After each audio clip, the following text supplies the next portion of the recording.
నేను ఒకటి ఇది ప్లే చేస్తా. వర్ల రామయ్య అనే TDP Telugu Desam party politburo member, Varla Ramaiah అనే మనిషి Telugu Desam party politburo member.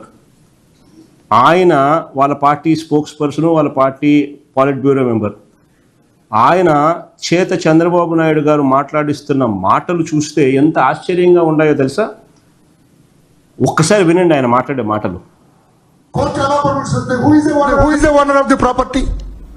AVS అండి ఓనర్, అందుకే కోర్టు కూడా తప్పు చేసిందా అన్న అనుమానం వస్తుంది నాకు.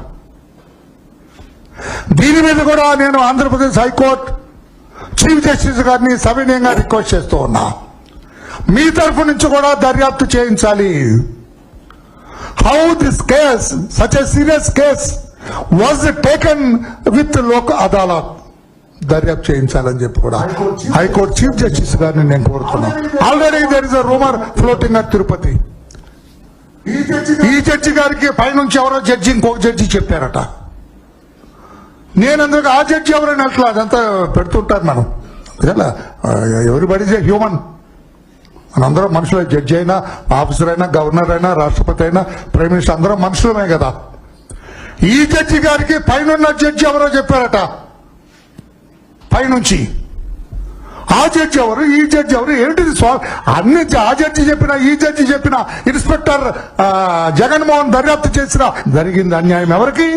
స్వామి వారికి పాయింట్స్ ఇవ్వటం జరిగింది. వాళ్ళంతా ఇంకొక విషయం అండి, తమిళనాడులో రిజిస్టర్ చేసింది ఆస్తులు, తమిళనాడులో రిజిస్టర్ చేశారట. దీని వెనకెవరో న్యాయమూర్తి కూడా ఉన్నారని చెబుతున్నారు. How far it is true I don't know. దీనికి 50 లక్షలు స్టాంపు డ్యూటీ కట్టారట. నేను అడుగుతున్నా ఈ రోజున సిఐడిటీజీని 50 లక్షల రూపాయలు ఎవరు కట్టారు? తమిళనాడులో ఆస్తులు తమిళనాడులో రిజిస్ట్రేషన్ చేయకపోతే మన రాష్ట్రంలో రిజిస్ట్రేషన్ చేస్తారా? తలకాయ తోక లేకుండా మాట్లాడే మాటలు చూస్తే ఏకంగా చంద్రబాబు నాయుడు గారు ఆయన స్పోక్స్మెన్తో, ఆయన పార్టీ పాలిట్ బ్యూరో మెంబర్తో ఆయన మాట్లాడిస్తున్న మాటలు ఇవి. ఏకంగా న్యాయ వ్యవస్థ మీద చంద్రబాబు నాయుడు గారు దాడి చేస్తూ ఉన్నారు. తిరుపతి జడ్జి మీద, లోక్ అదాలత్ జడ్జి మీద, వీరిద్దరికీ పైనుంచి ఒక సుప్రీంకోర్టు పెద్ద జడ్జి గారు ఒత్తిడి తెచ్చారట. ఆయన మీద కూడా మాట్లాడుతూ ఉన్నారు. అసలు నాకు ఆశ్చర్యం అనిపిస్తుంది. అసలు వీళ్ళు మాట్లాడే పెద్ద జడ్జిలు గురించి వీళ్ళు మాట్లాడుతూ ఉన్నారు. నేను 10th క్లాస్లో ఫస్ట్, నేను ఇంటర్మీడియట్లో ఫస్ట్, నేను డిగ్రీలో ఫస్ట్. మళ్ళీ చెప్పనా? నేను 10th క్లాస్లో ఫస్ట్, ఇంటర్మీడియట్లో ఫస్ట్, డిగ్రీలో ఫస్ట్ క్లాస్ స్టూడెంట్. ఎవరు మాటలు ఇవి?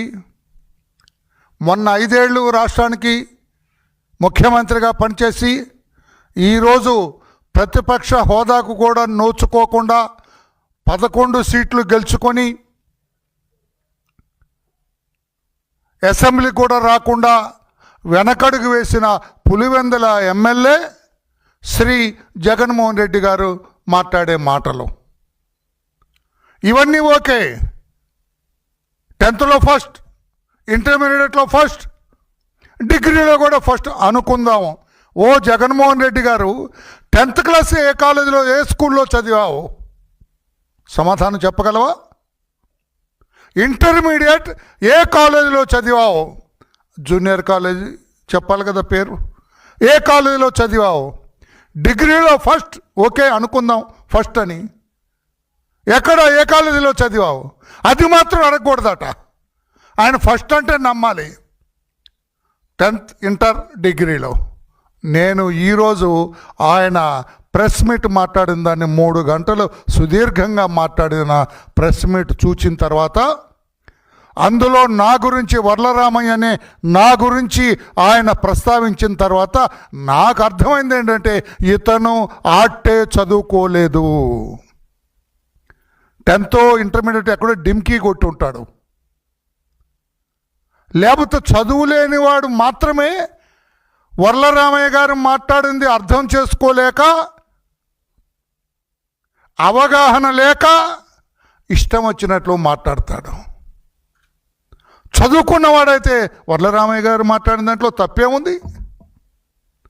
వర్లరామయ్య గారు ఎప్పుడు తప్పు మాట్లాడరే, ఆయన భాష సమంజసంగా ఉంటుందే అని అనుకుంటారు.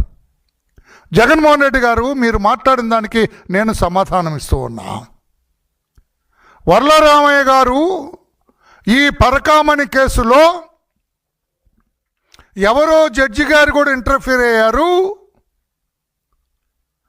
సిఐడి చీఫ్ రవిశంకర్ అయ్యన్నార్ గారు ఆ విషయం కూడా దర్యాప్తు చేయండి అని అడిగారు. అంటే తప్పేంటయా? ఆర్టే చదువురాని జగన్మోహన్ రెడ్డి గారు, ఆర్టే చదువుకోని జగన్మోహన్ రెడ్డి గారు తప్పే ఉంది అందులో? ఇప్పటికీ అంటున్నాను నేను, అసలు ఈ పరకామణి కేసు ఇంత సీరియస్ కేసుని లోక్ అదాలత్లోకి తీసుకోవటమే ఆ జడ్జి గారు చేసిన తప్పు, మ్యాజిస్ట్రేట్ చేసిన తప్పు. అతన్ని ఆల్రెడీ ఆనరబుల్ హైకోర్టు ప్రోటోకాల్ నుంచి పక్కకు తప్పించారు. అంటే కోర్టు వ్యవహారాలు చూడనివ్వట్లేదు.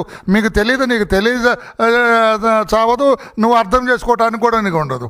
చాలా నవ్వు వచ్చింది నాకు. అబ్బా, ఇతన 5 సంవత్సరాలు మన రాష్ట్రానికి ముఖ్యమంత్రిగా మీరు మీద గమనించాలండి ప్రెస్ కూడా. నేను అనుకున్నా, అబ్బా ఇతన 5 సంవత్సరాలు మన రాష్ట్రానికి ముఖ్యమంత్రిగా పనిచేసింది.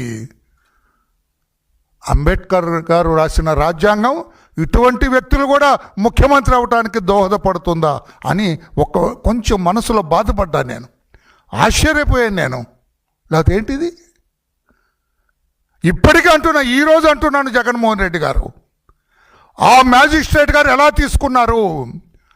ఆయన పైన ఏమైనా ఒత్తిడి వచ్చిందా అంటున్నారు తిరుపతిలో వాళ్ళు. నేను మాట్లాడి పత్రికా సోదరులారా మీరు నవ్వుకుంటారు. వర్లరామయ్య సిఐడి డీజీ ఎవరైతే దర్యాప్తు చేస్తున్నారో రవిశంకర్ అయ్యన్నార్ గారిని అడిగారు, రిక్వెస్ట్ చేశారు. ఎవరో జడ్జి గారు కూడా ఇన్వాల్వ్ అయ్యారట, ఇంటర్ఫియర్ అయ్యారట ఇందులో. అందుకే పరకామణి కేసు లోక్ అదాలత్కు వెళ్ళిందట. అది కూడా దర్యాప్తు చేయండి అన్నారు. What is the wrong in it? ఇందులో చంద్రబాబు గారికి సంబంధం ఏంటి? వర్లరామయ్య గారికి సంబంధం ఏంటి? అవగాహన రాహిత్యంతో మాట్లాడుతున్న జగన్మోహన్ రెడ్డి గారు ఏమిటిది? పైగా అంటారండి ఆయన, మీరు కూడా ఆశ్చర్యపోతారు, పరకామణి కేసు ఏముంది అంటాడు. కేసు లేదా? నీ దుంపల దగ్గర ఏమయ్యా చదువుకున్నావా జగన్మోహన్ రెడ్డి గారు? నువ్వు అసలు ఏ కాలేజీ ఇప్పటికే చెప్పట్లేదు ఆయన. చెప్పమనే ధైర్యం ఉంటే ఆయన ఏ కాలేజీలో చదివాడు, డిగ్రీ ఎక్కడ చదివాడు, ఇంటర్ ఎక్కడ చదివాడు, 10th ఎక్కడ చదివాడు చెప్పమనండి. పరకామణి కేసు లేదా? పరకామణి కేసు లేకపోతేనే ఆనరబుల్ హైకోర్టు ఆర్డర్ చేసిందా సిఐడి చీఫ్ని దర్యాప్తు చేయమని? ఎంత అవగాహన! మీకు ఎవరు రాసిస్తారు సార్ ఈ ప్రెస్ నోట్లన్నీ? ఆ సజ్జలేనా? ఎవరు రాస్తారు? 3 గంటల ప్రెస్ మీట్ మాట్లాడతావా? ఏం మాట్లాడతావు నువ్వు? ఇంకా ఒక రకంగా నేను అభినందించాలి మిమ్మల్ని నేను అభినందించాలా? నా ఫోటో మీ సాక్షిలో చాలాసేపు చూపించారు. వర్లరామయ్యని 5-6 సార్లు 7 సార్లు అన్నట్టున్నావు. వర్లరామయ్యని నన్ను ప్రస్తావించావు, నేను పొలిట్ బ్యూరో మెంబర్నని చెప్పావు. కానీ మీరు మాట్లాడిందంతా అబద్ధం, మీరు చెప్పిందంతా అబద్ధం. ఇది అందరూ మీరు అంటుంటే, మీరు జగన్మోహన్ రెడ్డి గారు, గౌరవ మాజీ ముఖ్యమంత్రి గారు, గౌరవ శాసనసభ్యులు అని నేను అంటుంటే ఏకవచనంతో వర్లరామయ్య అంటావా?